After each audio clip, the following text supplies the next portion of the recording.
Hello again, everybody. This is the Fantasy Sports Boss. Welcome to another edition of the Fantasy Football Podcast.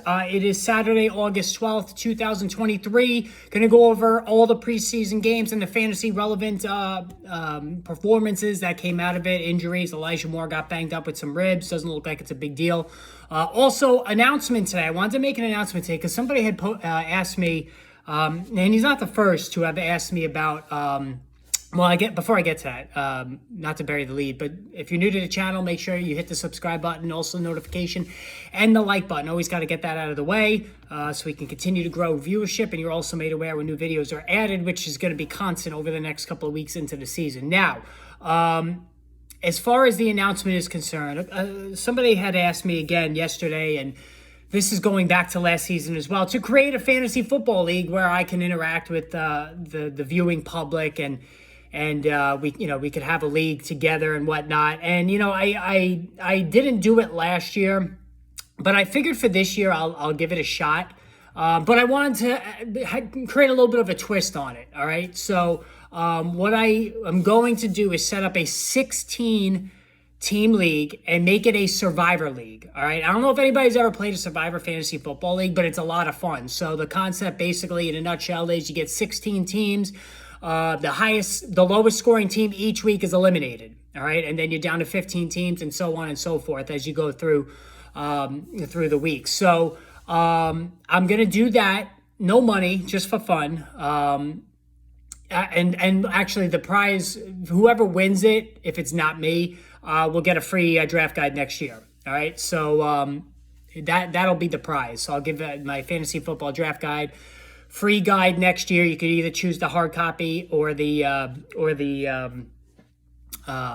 computer version, the PDF version, and that'll be the prize. So the way I have it set up is one quarterback, two wideouts, two running backs, one tight end, a flex, and a kicker. So no defense, no three wideouts, just two. Because with a 16-team league, you're going to go very deep. So. We don't want to be playing, the fourth string wide receiver on the, Tampa Bay Buccaneers. So you got to have it at least, to have useful players for all 16 teams, at least initially. So, now don't join the league. And here's a couple of things about it.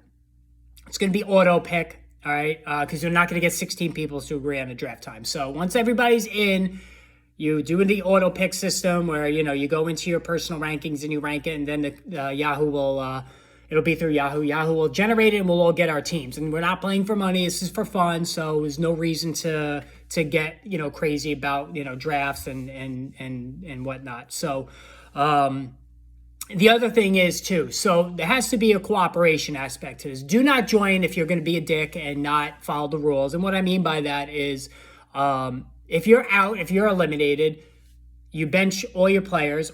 Hopefully I don't have to do it as the commissioner. Everybody's cooperative.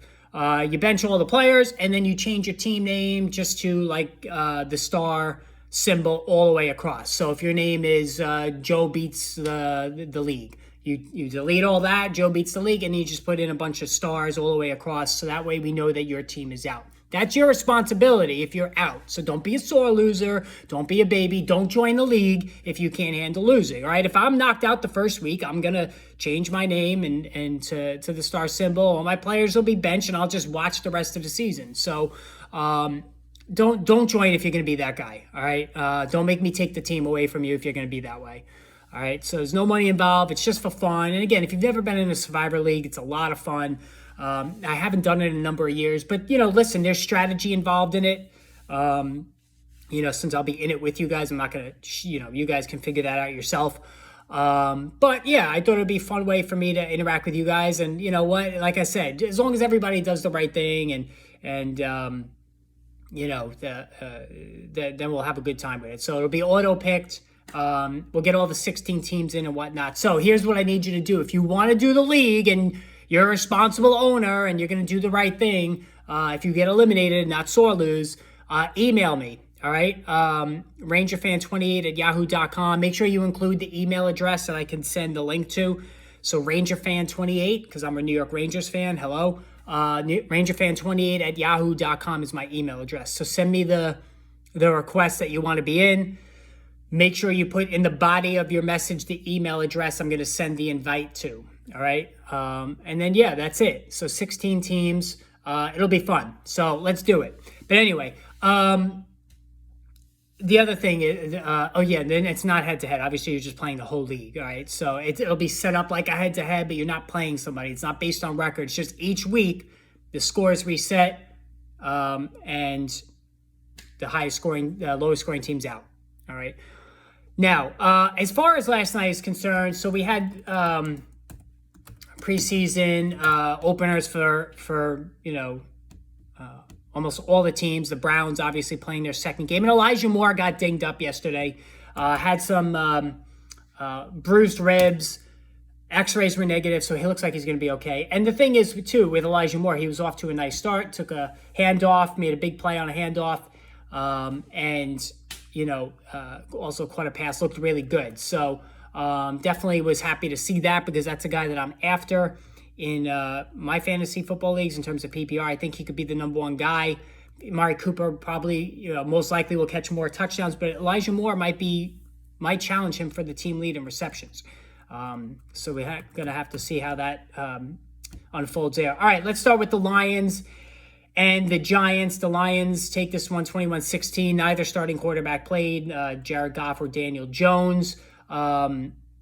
So Jahmyr Gibbs was in the game, 6 carries for 19 yards, 3.2 average, caught a pass for 18 yards. So, the rush per yards wasn't impressive, but, it's just preseason. He got a decent amount of work in, which was good to see. And I'm still really, really high on him. The only issue I have is just how many touchdowns he's going to score. That's the only thing with David Montgomery there. As far as the Giants, really nothing worth talking about. Eric Gray, 5 carries, 9 yards. Really, really nothing to discuss there in terms of fantasy. And so when I'm going through these games, I'm really just going to highlight the important stuff in terms of fantasy football. The Green Bay Packers, 36-19 over the Cincinnati Bengals. Joe Burrow was shown running without a limp from his calf injury, which is a good sign. So prior to the game, he was running. Doesn't look like there's going to be any issue for him going forward. So that's good if you want to draft Jamar Chase number 1 overall, which is what I was planning to do originally before the injury scared me a little bit when it came to Joe Burrow. Listen, Jordan Love was good. 7 of 10, 46 yards and a touchdown. He was decisive throwing the ball, didn't run it. Romeo Doubs caught 2 passes for 21 yards and a score. Jaden Reed, 2 catches for 20 yards. Jaden Reed is, right there with Tank Dell of the Texans in terms of smallish, explosive guys that we might have to just monitor early on in the season. Is Romeo Doubs, who, we've heard a lot of that, his chemistry with Jordan Love, is he going to be the main guy over Christian Watson? I think Watson's going to have more yards and touchdowns, but Doubs, it would not surprise me in the least if he had more receptions. Chris Evans was 7 for 49, so he has a leg up over Chase Brown, who was only 8 for 12 running the football. So that was good to see there in terms of who's going to be the main backup if Joe Mixon were to get injured. And obviously Mixon is getting a little bit up there in age. Atlanta Falcons, 19-3 over the Miami Dolphins. So, and really, like I said, it's really kind of just rookies that we're getting to take a look at. Mike White was 9 for 14, so he did throw a pick. I definitely feel a lot better that Mike White is going to be the primary backup and not Skylar Thompson, who threw 2 interceptions in this game. Running the football for Miami, Myles Gaskin, 7 for 57. Myles Gaskin is still on this team. He's going to be the 4th string running back. I don't know. I mean, if they're going to trade somebody with Jeff Wilson and Raheem Mostert, who didn't play, Devin Arcane, 10 of 25. He's a smallish back, did not run it well at all in this one, but he caught 4 passes for 41 yards. So, he's got that all-around PPR attractive game, and I would really be a lot more high. I mean, he's very small. I'd be a lot higher on him if you didn't have 2 veteran-capable backs in front of him, maybe 3, Myles Gaskin as well. And Gaskin caught 2 passes for 20 yards. So Gaskin, has shown that he can do some good things when he's been given the chance in the past. So, that Miami backfield looks to be just a complete fade for me, just because there's just too many chefs in the kitchen there. Pittsburgh, 27-17 over the Tampa Bay Buccaneers. Quarterback situation for Tampa.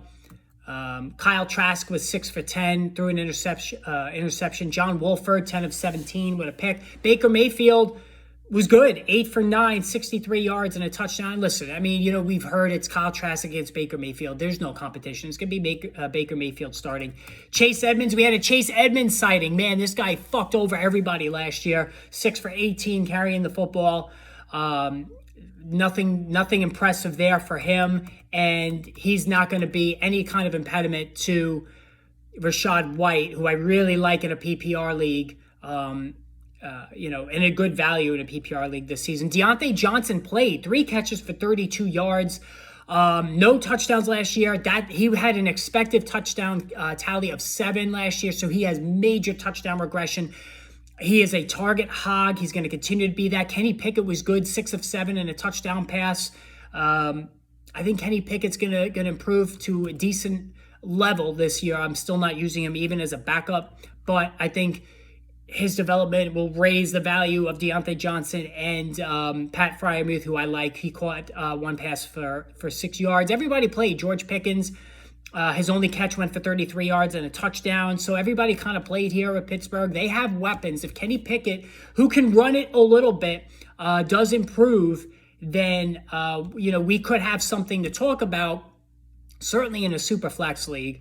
But in single quarterback leagues, I don't think Kenny Pickett would be the guy. George Pickens, I'm not drafting. I do like Deontay Johnson. I do like Pat Freiermuth. Obviously, I'm only going to draft one of them.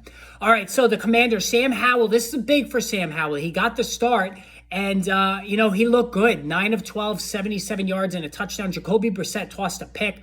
So, and as did Jake Fromm. I can't even believe Jake Fromm is still in the NFL. My God. I mean, so he's a third-string quarterback. What a disaster that guy is.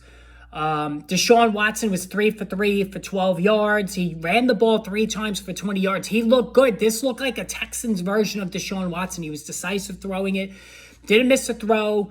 Had good speed, 6.7 a carry. I'm all in on Deshaun Watson. I've been consistent from the beginning. But Sam Howell is somebody we need to watch because he ran for a lot of yards his last year in college. I'm intrigued by him. I'm definitely intrigued by him as my backup with upside. So, in a single quarterback league, I'm in on him. Antonio Gibson only 2 for 7 carrying the ball. Brian Robinson 3 for 16. Gibson caught 2 passes for 13 yards. McLaurin 1 catch. Nothing really happening here. Elijah Moore, like I said, 1 carry for 18 yards. He did catch a pass for 6. Looked really good, and then he went out with injured ribs. It looks like he's going to be okay though. So no concern there for him. And then finally you had Denver and Arizona. Arizona comes out on top, 18-17. If you want to draft Marquise Brown, you want to see some competency from Clayton Tune, who was, okay, 13 of 23 for 135, a touchdown and a pick. Colt McCoy was 4 for 4 for 17 yards. Rondale Moore, 1 catch for 13 yards. Nothing really. Blake Whiteheart, 5 for 42. He's not going to do anything. Jerry Jeudy, though. Let's get to the quarterback situation. Russell Wilson did start. He played well. 7 of 13, 93 yards and a score. 2 catches for 40 yards for Jerry Jeudy and a touchdown. So the hype on Jerry Jeudy is just going to grow. Samaje Perine, 6 carries for 26 yards. Cortland Sutton, 3 for 35. So, yeah, it looked good. Russell Wilson looked good. And you have to consider the fact you have Sean Payton now as the coach. I think that, certainly he's going to lift up everybody in this offense. I'm very intrigued by Jerry Jeudy. He played well last year in all that mess. Now I'm done with Russell Wilson. His speed is shot. But at least this was encouraging for sure. 3 down back in his debut. Yeah, so all right. So again, I was just looking at Jahmyr Gibbs again.